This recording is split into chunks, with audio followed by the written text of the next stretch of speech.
বাড়িতে বরকত রহমত না আসার 7টি কারণ। এটা আমার প্রিয় নবী বলতেছেন, এই 7টি কারণ থেকে অবশ্যই আপনার বিরত থাকতে হবে, আপনার দূরে থাকতে হবে, একে অ্যাভয়েড করে চলতে হবে। 7টি কারণ হলো, 1 নম্বর হলো যে অনেকের একটা কু অভ্যাস আছে গাছের নিচে প্রস্রাব করে, নাউজুবিল্লাহ। এরকম কিছু বাজে কিছু ছেলে আছে, বাজে কিছু পুরুষ আছে, মহিলারা তো গাছের নিচে প্রস্রাব করে না। হ্যাঁ, করতে পারে, রাতের বেলা এরকম কোনো মহিলারা করতেও পারে, এটা তো কেউ তো দেখতে যায় না। কিন্তু আল্লাহ রসুল পাক সাবধান করে দিয়েছেন। কে কে কে কে সাবধান করলো? আল্লাহ রসুল পাক সাবধান করেছেন, গাছের নিচে প্রস্রাব করা যাবে না। কারণ ছায়াদার ফলদার গাছের নিচে, এটা মাসআলা, ছায়াদার ফলদার গাছের নিচে কি করা যাবে না? প্রস্রাব পায়খানা করা যাবে না, নিষেধ কার? আল্লাহ রসুলের। তো কারণ ওই গাছের নিচে মানুষে বসে ছায়া আরোহণ করে, আরাম করে, বিশ্রাম করে, রেস্ট নিয়ে ফল খায় বিভিন্ন রকমের। এই জন্য ফলদার বা ছায়াদার গাছের নিচে প্রস্রাব করা যাবে না, নিষেধকার আল্লাহ রসুলের। 1 নম্বরে বুঝে নিলেন। 2 নম্বর কারণ হলো রাত্রেবেলা খাবার পানি ঢেকে না রাখা। এরকম কিছু নোংরা কিছু মা বোন আছে যে ওই রাত্রেবেলা যে আপনি খানা খাচ্ছেন, ওই বাসি জুঠা যে পানি, জুঠা যে ময়লাগুলো একসাথে করে আপনি রেখে দেন। এটা কিন্তু আদৌ ঠিক না।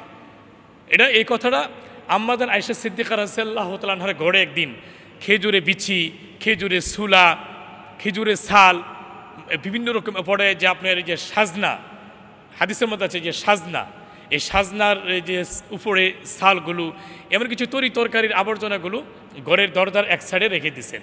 এরা আমার রসুল পাকের চোখের মধ্যে পড়ে গেল। রসুল দেখেই তো আয়েশাকে বলেন, হে আয়েশা, তুমি কি অসুস্থ? আম্মাজান আয়েশা সিদ্দিকা রাদিয়াল্লাহু তাআলা বলে, ইয়া রাসূলুল্লাহ, জি না, আমি তো সুস্থ আছি। তাহলে তুমি এই যে ময়লা আবর্জনা ঘরের এক কোণার ভিতরে, কোণের ভিতরে তুমি জমা রাখছো, কারণ কি? তুমি কি চাও যে তোমার ঘরের ভিতরে রহমত না আসুক, আল্লাহ তাআলা বরকত না আসুক, আল্লাহ তাআলা রহমত বরকত তোমার ঘরে না আসুক? এটা কি তুমি চাও? আমাদের আয়েশা সিদ্দিকা রাদিয়াল্লাহু তাআলা বলে, ইয়া রাসূলুল্লাহ, এটা কখনো চাই না। ইয়া রাসূল, আমার এটা জানা ছিল না যে ঘরে যে এই জুঠা পানি, ঘরে যে ময়লা আবর্জনা, যে ঘর মুছা, ঘর ঝাড়ু দেওয়ার যে ধুলোবালুগুলো, এগুলো ঘরে কোনায় জমা রাখা, এটা অলক্ষী, এটা বরকত না আসার এটা একটা দ্বিতীয় একটি লক্ষণ। তাহলে রাত্রিবেলা খাবার যে পানিটা, এটাও আপনি ঢেকে রাখবেন, ঢেকে রাখা সুন্নত। এমনি তো যে কোনো পানি ঢেকে খাওয়া সুন্নত, 3 শ্বাসে খাওয়া সুন্নত, বসে খাওয়া সুন্নত, তাহাকি করে খাওয়া সুন্নত, হ্যাঁ, আলহামদুলিল্লাহ বলে খাওয়া সুন্নত, পানি দোয়া খেয়ে সুন্নত। এমনি তো পানির মধ্যে কত বরকত রেখে দিয়েছেন আল্লাহ তাআলা। আর খাবার পানিটা আপনি কি খোলা রাখছেন? এই খাবার পানিটা আপনি ঢেকে রাখবেন, কারণ এটার মধ্যে পোকা পড়তে পারে, ময়লা পড়তে পারে, আবর্জনা পড়তে পারে, এই জন্য ঢেকে রাখা সুন্নত। আর খাবার পানি যদি আপনি ঢেকে না রাখেন, তাহলে কিন্তু আপনি বাড়িতে বরকত রহমত আসবে না। এটা 3 নম্বর কারণ হলো। 4 নম্বর কারণ হলো যে মেহমান দেখে নারাজ হয়। এমন কিছু মানুষ কিন্তু আছে যে মেহমান দেখে নারাজ হয়, বেজার, অসন্তুষ্ট হয়। অথচ আল্লাহ রসুল বলছেন, যার ঘরে মেহমান আসে, আত্মীয় স্বজন আসে, সাথে সাথে ওই ঘরের মধ্যে আল্লাহ তাআলার তরফ থেকে রহমত নাজিল হয়।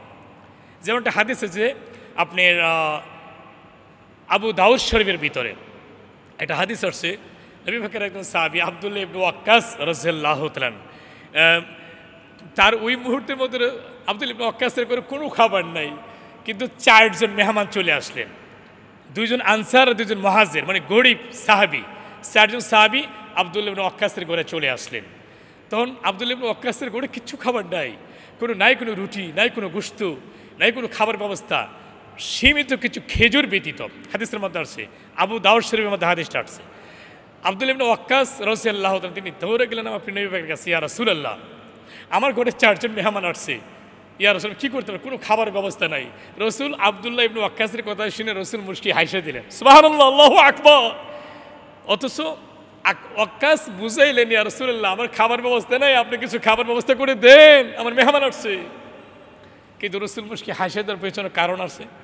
কারণ হলো, যার বাড়িতে মেহমান আসে, আত্মীয় স্বজন আসে, আল্লাহর তরফ থেকে তার রহমত নাজিল হয়, বরকত নাজিল হয়, আল্লাহ তাআলার তরফ থেকে তার ঘরে মানে রিজিকের ব্যবস্থা হয়ে যায়। রিজিকের ব্যবস্থা করে দেখি আল্লাহ তাআলা।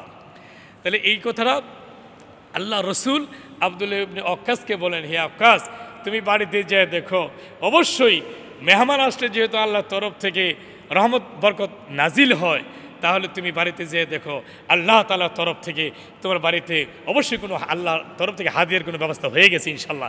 আব্দুল্লাহ ইবনে ওয়াক্কাস রাদিয়াল্লাহু তাআলা দৌড়ে তার বাড়িতে গেলেন, যা দেখলেন ওই মদিনার একজন সাহাবী তিনি আয়সা আব্দুল্লাহ ইবনে ওয়াক্কাসের বাড়িতে এসে ডাকতে যে, আব্দুল্লাহ ইবনে ওয়াক্কাস, আমার নতুন খেজুরের বাগান এবং আমার এই নতুন খেজুরের বাগান থেকে আমি তোমার জন্য কিছু হাদিয়া নিয়ে আসছি। সুবহানাল্লাহ।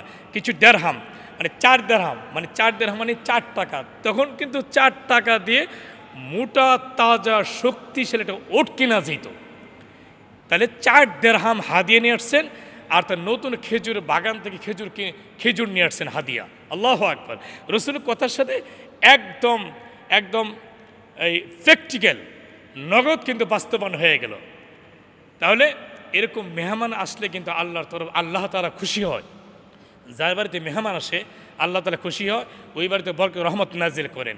আর এই মেহমান দেখে, আত্মীয় স্বজন দেখে যারা বেজার হয়, অসন্তুষ্ট হয়, নারাজ হয়, মন খারাপ করে, চিন্তা করে, ভাবনা করে, তাহলে এই আত্মীয় আসার, মেহমান আসার কারণে, ওই বেজার হওয়ার কারণে, অসন্তুষ্ট হওয়ার কারণে তার বাড়িতে বরকত রহমত নাজিল হয় না।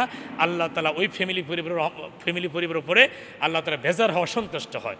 তাহলে বন্ধুরা, মা বোনেরা, মেহমান আসলে অবশ্যই কিন্তু বেজার হওয়া যাবে না, অসন্তুষ্ট হওয়া যাবে না। তাহলে 4th নাম্বার যে আমলটা, বাড়িতে বরকত না আসার 7টি কারণের মধ্যে 4th নাম্বার কারণ হলো দেরি করে ঘুম থেকে ওঠা। এরকম কিছু বিলাসিতা কিছু লোক আছে, এটা মা বোনেরাও আছে, আমার যুবক ভাইয়েরাও আছে, মুরব্বীদের আছে। এই দেরি করে ঘুম থেকে ওঠা এটা অলক্ষীর একটা কারণ। এটা বাড়িতে গজব নাজিল হওয়ার একটি কারণ, বাড়িতে বরকত রহমত না হওয়ার একটি কারণ। আর আরেকটা হাদিসের মধ্যে আসছে ইবনে মাজার মধ্যে, যে 2 জন মুসলমান নয় অথচ দেখেন ইহুদি, ইবনে মাজাহ শরীফের মধ্যে হাদিস আসছে 2 জন ইহুদি এসে আমার নবীকে বিশ্বাস করতেন। আমার নবীকে বলতেছে, হে আব্দুল্লাহর বেটা আলামিন, আব্দুল্লাহর বেটা মোহাম্মদ। রসুলকে তো আলামিন বলেও ডাকতেন, মোহাম্মদ বলেও ডাকতেন। হে আব্দুল্লাহর বেটা আলামিন, তোমার কাছে আসছি।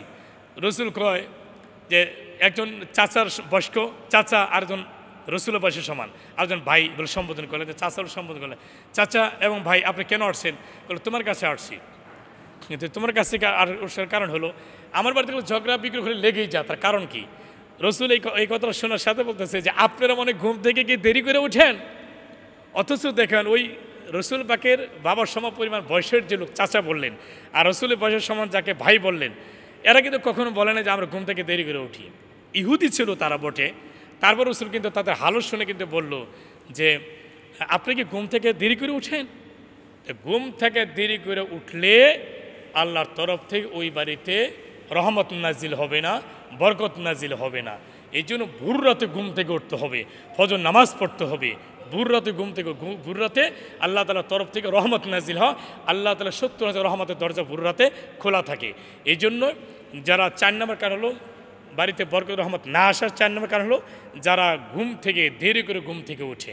এই আমলটা আমাদের এ থেকে কিন্তু আমাদের বিরত থাকতে হবে বন্ধুরা। 5 নম্বর বাড়িতে বরকত রহমত না আসার 5 নম্বর কারণ হলো দাঁত দিয়ে কামড়ায় যার নখ কাটে। এই যে হাতের নখ দাঁত দিয়ে কামড়ায়, এই দাঁত দিয়ে কামড়ায়, এটা কিন্তু সুন্নতের বরখেলাপ। একটা সুন্নতের বরখেলাপ কি মনে করছেন? শয়তান খুশি হয়। আপনি যখন দাঁত দিয়ে কামড়ায়, যেমন আপনি এই নখ কাটতেছেন, আল্লাহ বেজার হইতেছে, রসুল বেজার, সুন্নতের বরখেলাপ, কিন্তু শয়তান খুশি হইতেছে। শয়তান আরো কাটো, আরো কাটো, কামড়ে আরো নখ কাটো, শয়তান খুশি হইতেছে। যে কাজে শয়তান খুশি হয় সেই কাজে কি আল্লাহ রসুল খুশি হয়? অবশ্যই না। এই জন্য বরকত রহমত না আসার আপনার 5 নম্বর কারণ হলো দাঁত দিয়ে যারা নখ কাটে, এই দাঁত দিয়ে নখ কাটা যাবে না। আজকে আমল থেকে বন্ধুরা অবশ্যই বুঝতে পারলেন, মা বোনেরা এবং যুবক ভাই বন্ধুগণ নিশ্চয়ই বুঝতে পারছেন, দাঁত দিয়ে কামড়ায় কখনো নখ কাটা যাবে না। আসেন তাহলে আমরা 6 নম্বর কারণ হলো বাড়িতে বরকত রহমত না আসার 6 নম্বর কারণ হলো ঘরের মধ্যে ময়লা আবর্জনা জমা করে রাখা। এমন কিছু নোংরা কিছু মা বোন আছে, মাইন্ড করবেন না, আসলে বাস্তব, যে ঘর ঝাড়ু দিলেন রাত্রিবেলা, তরকারি কুটলেন, তরি তরকারির যে আপনি ময়লা আবর্জনাগুলো, ঘর ঝাড়ু দিলেন যে ময়লা আবর্জনাগুলো, ও ঘরে কোনো দরজার এক সাইডে আপনি আবর্জনাগুলো জমা করে রাখলেন। এইটা জমা করে রাখার কারণে আপনার ঘরের ভিতরে রহমতি ফেরেশতা প্রবেশ করে না। এইটা বরকত রহমত না আসার না হওয়ার এটাও কিন্তু একটা কারণ।